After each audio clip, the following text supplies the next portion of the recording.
Let's talk for a little bit about Revelation's symbols or symbols in the book of Revelations. You know, it's a lot like that movie where that little Ralphie gets his decoder ring and it helps you to figure out a message.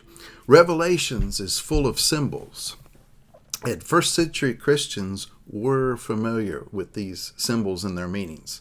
These signs and symbols were used throughout Scripture, and some of them were used quite often. As I was preparing this material, I was kind of amazed at how many times some of those symbols were used in Old Testament prophecies and even in New Testament statements or references to them.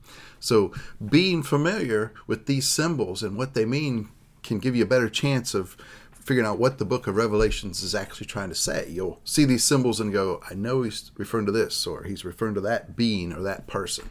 So let's take a very quick look at quite a few symbols that are in the book of Revelation.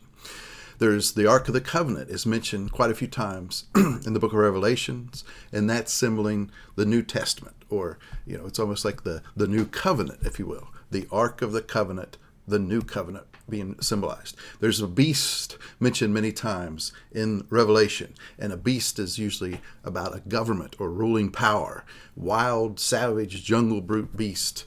And so symbolizing governments when it's talking of beasts. The phrase children of Israel, or the symbol is used, and these are God's people.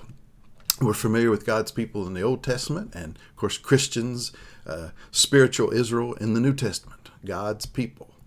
Clouds are used in the book of Revelations. They symbolize deity or divine appearances, and sometimes judgment is occurring when these appearances happen.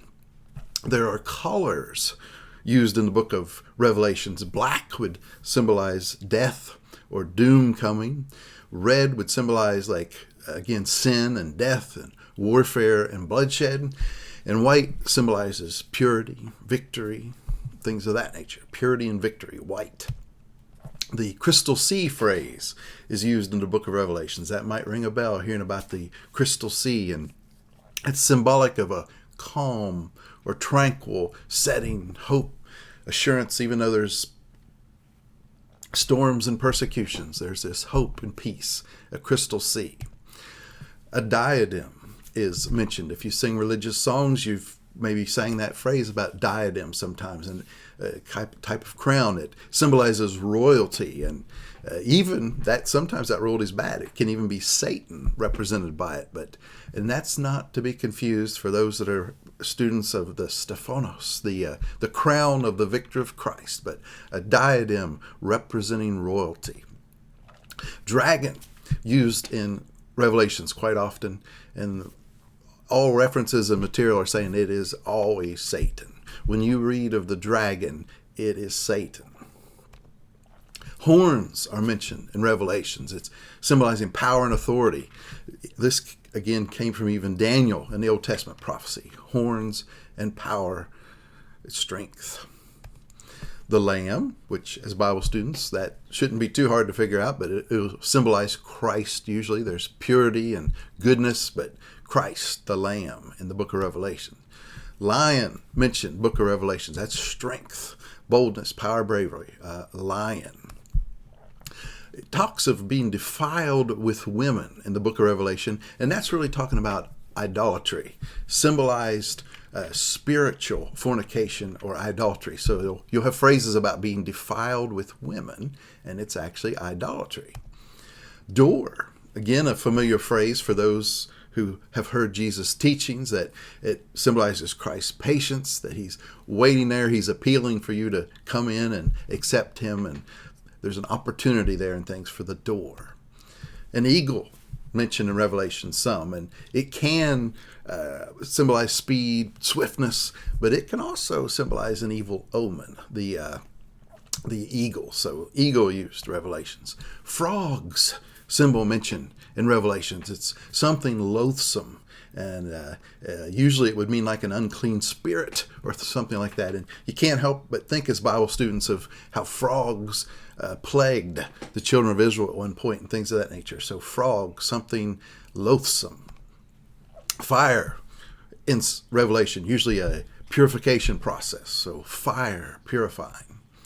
Horses used as a symbol in the book of Revelations. They would symbolize strength, war, consequences of war, and things of that nature. Horses. Incense is mentioned in the book of Revelation, and that's like a sending prayer. So when we talk of incense, it's like a sending prayer. A key is used as a symbol and stands for power and authority again. Lightning and thunder, mentioned in the book of Revelation, symbolize power of God, his might. So you're going to have lightning and thunder talking about God or symbolizing God. A moon is a symbol in the book of Revelation. It indicates a ruler or a magistrate, and they are of lesser rank than major authority. So moon is not quite as big as a greater authority. So it's going to be neat. You can see a reference here to another symbol we're going to be seeing. It's less than a star.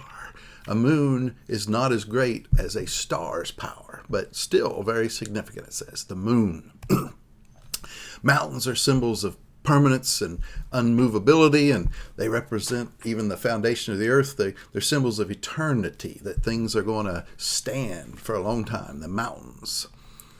1 hour is a phrase used here and in other places, like the hour has come and things in Scripture, but 1 hour, it's a short period of time.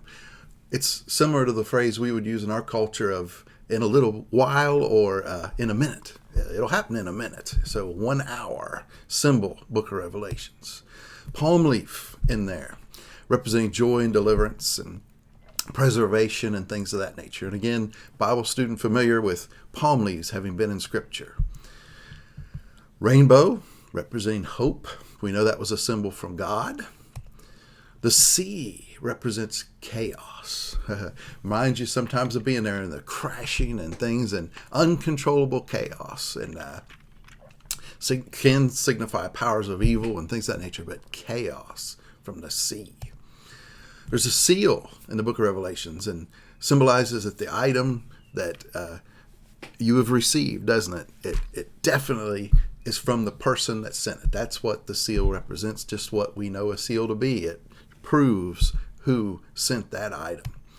There's a sickle in Revelations that symbolizes judgment.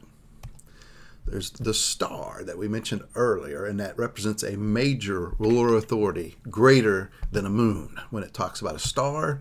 Thunder, which we had lightning and thunder a little bit earlier, but talked about power and authority, even volume. And trumpet is an announcing important events. When the trumpet is used, there's an announcement coming out. Waters can represent peoples or nations. So waters can be people and nations. Winds are symbolic of the actions of God, sometimes divine retribution. So winds symbolic. The winepress can represent God's method of punishment, how he would tread his enemies on a winepress or his wrath and things. And our last thing on this is that Revelations does say, and another sign appeared in heaven, Revelations 12:3, behold, a great red dragon. Well, now we know that's Satan, don't we? 7 heads, 10 horns. He had power. His head, 7 diadems. He was authority. So doesn't that start to make more sense? Hopefully, being aware of these symbols will help you as you read Revelations to start having ideas. What's it trying to say? We will continue studies in Revelations.